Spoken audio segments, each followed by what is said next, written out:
So, when you hear the name Jeff Green, who do you think of? A top-tier wealth manager? A tech billionaire? Well, you'd actually be right on both counts, because they're two completely different people. Today, though, we're talking about just one of them, the guy who quietly built the engine that powers advertising across, well, pretty much the entire open internet. And yeah, here's the confusion right there in black and white.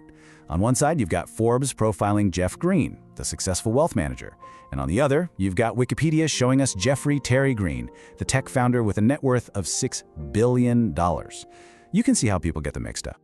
So which one is our guy? You know, the ad tech pioneer, the really outspoken critic of big tech, and the major philanthropist we're here to talk about. Okay, let's solve this little mystery. To clear this up, we're focusing on the Jeff Green whose work you probably interact with every single day, maybe without even realizing it. Yep, our story is all about Jeffrey Terry Green. This is the Jeff Green who started out as a self-taught coder, just tinkering with computers as a kid, and then went on to build a multi-billion-dollar empire that completely changed how digital advertising works. So how'd he do it? Well, to really get a handle on his impact, you have to look at his unique beginning. It was not your typical Silicon Valley story, and that's exactly what gave him his edge. Okay, so here's what made him different. He was a self-taught coder who went and got a degree in English literature. A little surprising, right? But it was that unique mix of technical chops and communication skills that led him to start Adekin back in 2003. It was one of the first ever ad exchanges, and just 4 years later, he sold it to Microsoft. That was his first big win. Now, Green's entire empire, everything he's built, is based on this one core idea: programmatic advertising. I mean, the textbook definition is pretty simple: using automated tech to buy and sell digital ads. But that simple phrase hides a concept that was truly revolutionary. Here's the easiest way to wrap your head around it. Just picture a stock market, but instead of stocks, it's for ad space on websites. Before Green, if you wanted to get an ad on a website, you were literally making phone calls, cutting deals. His big idea was to replace all of that with a super fast, automated, real-time auction for every single ad you see online. It was faster, way more efficient, and totally driven by data. You know, after selling to Microsoft, Green could have just stopped, cashed out, called it a day. But his vision was bigger than that. So in 2009, he started his second act, taking everything he'd learned to build what would become his legacy, the trade desk. And the growth was just meteoric. He co-founded the company in 2009. By 2016, it was going public. And by 2020, its market value hit nearly $30 billion. I mean, this wasn't just success. This was a rocket ship. And to really put that growth into perspective, just look at this number, 14x. 14 times. That's how much the company's stock multiplied in less than 3 years after it went public. That's the kind of growth that makes Wall Street sit up and pay very close attention.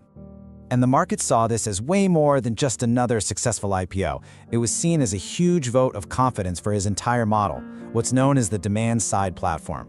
In simple terms, that's just the software that lets advertisers bid and buy ad space automatically all across the internet.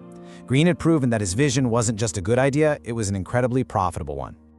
But Green's story isn't only about building a massive company. See, as his influence got bigger, he started using his platform to fight for a very specific vision of what the internet should be: a more open and competitive digital world for everybody. This quote really gets to the heart of his mission. He looks at the internet and sees it's dominated by a few giant walled gardens, closed ecosystems like Google and Facebook. His whole goal is to create a healthy ecosystem for everyone else, so that independent websites and publishers can actually compete on a level playing field. And he's not just talking, he's backing it up with action. He's a very vocal critic of Google's power in the market, arguing that a more diverse internet is just healthier for everyone. And now, he's taking the fight right to their doorstep, even building his own connected TV operating system, called Ventura, to challenge the giants right in our living rooms. And that brings us to the final chapter of his story. And this is where his professional life and his personal beliefs really come together. It's about how the man who built a fortune on data decided to use that exact same thinking to go after some of society's biggest problems. A huge reason for this shift was a very, very public break from his past. And this decision became a massive turning point, not just for him personally, but for how he decided he was going to use his incredible wealth.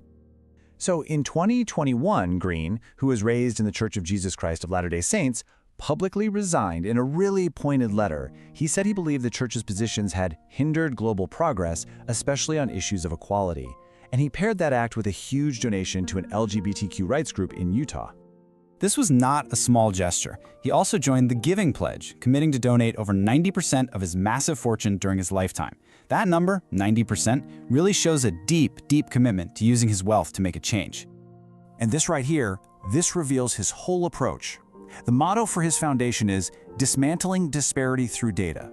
He's taking the exact same analytical, data-first strategy that made the trade desk a huge success, and he's applying it to philanthropy. The goal is to find and fix the root causes of inequality.